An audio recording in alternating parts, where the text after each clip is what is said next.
and this is my Pecha Kucha project. For my first slide, this is a photo of a concert.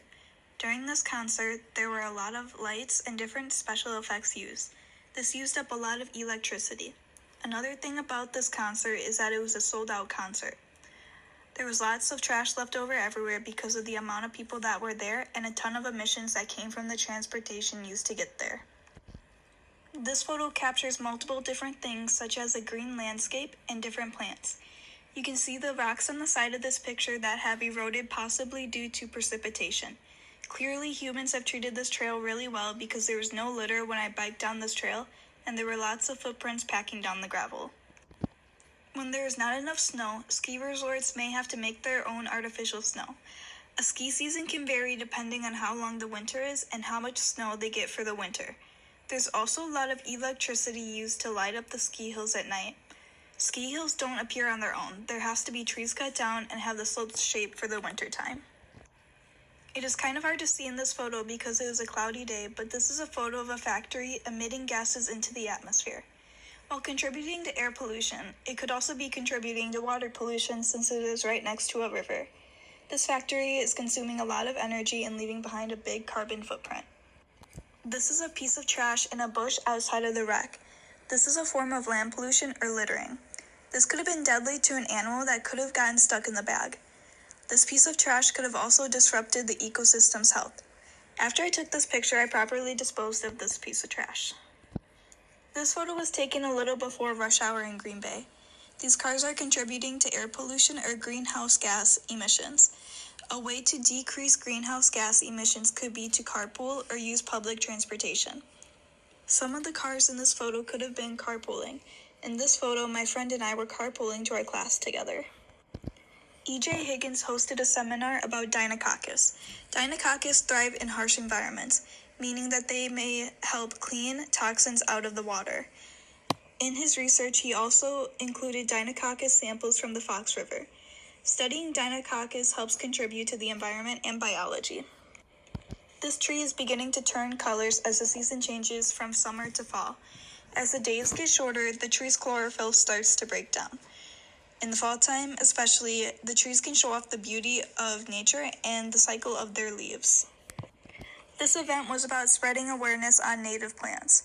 During this event, we learned about different native plants and what their seeds look like. Native plants can help provide pollen for bees. Native plants help with biodiversity and require no fertilizers of any sort. This helps with keeping the environment healthier. This example of a lavender field can also tie into the previous slide. Lavender fields can also support biodiversity and pollinators. Lavender fields do not require pesticides, so that makes them really good for the environment. Lavender fields are also a beauty of nature, which can bring in tourists, making it good for the local economy. This photo of my sister using a bike is a good example of how to help lower climate change. Using public transportation, carpooling, or bikes are a good way to help reduce air pollution. Using bikes can help with having a lower carbon footprint, and they can also help with staying active. Turtles are often dependent on aquatic health. Although the picture is zoomed in, you can see that there are many lily pads, meaning that humans are having minimal interaction with this pond and not contributing to any water pollution. There's also a lot of vegetation in this area for the animals to thrive on. These animals are from a hobby farm pumpkin patch in Oshkosh. These animals help with grazing, so there is no need to use pesticides or any type of machinery to cut the grass, causing there to be emissions from the equipment. The pumpkin patch also helps with supporting the local economy because you have to pay money to get in. Buying flowers from a farmer's market helps support the local economy. This photo shows flowers from a variety of species.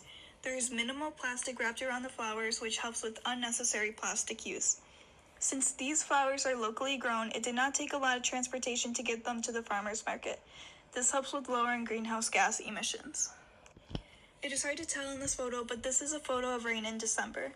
I feel like this photo symbolizes climate change. It isn't too common to get rain in December, but it is becoming more common to get rain in the winter months. I feel like this can also lead to shorter winters and less snowfall. This is a picture of a stream I took earlier this semester. Streams provide homes for many different aquatic animals. You can see that over time, the sides of the stream have been eroded, possibly due to precipitation.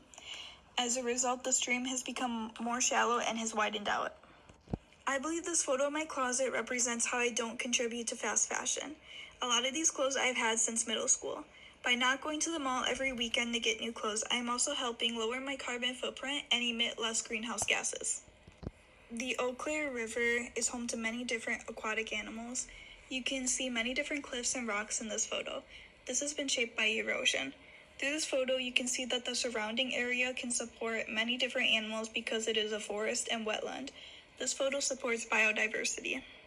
In the red circle of this photo, you can see a black bear crossing the road into my dad's tree line. My dad has a lot of trees on his property. This helps improve the air because trees can absorb CO2. Not cutting down trees or causing deforestation can help improve climate change. My dad also has a lot of trees surrounding the house, which helps with keeping areas outside cooler in the summer. These are my pre-course survey results. My overall score was 151, which was borderline into the next category down. You are living lighter than the average human. Give yourself a pat on the back. My broken down scores here were not terrible, but they could definitely use some work. When I took the post-course survey, I was a little surprised with how much my score went down, but in a good way. My overall score was 94. When I was doing the first part of the survey, I recognized words and topics we talked about in class, so that definitely helped me.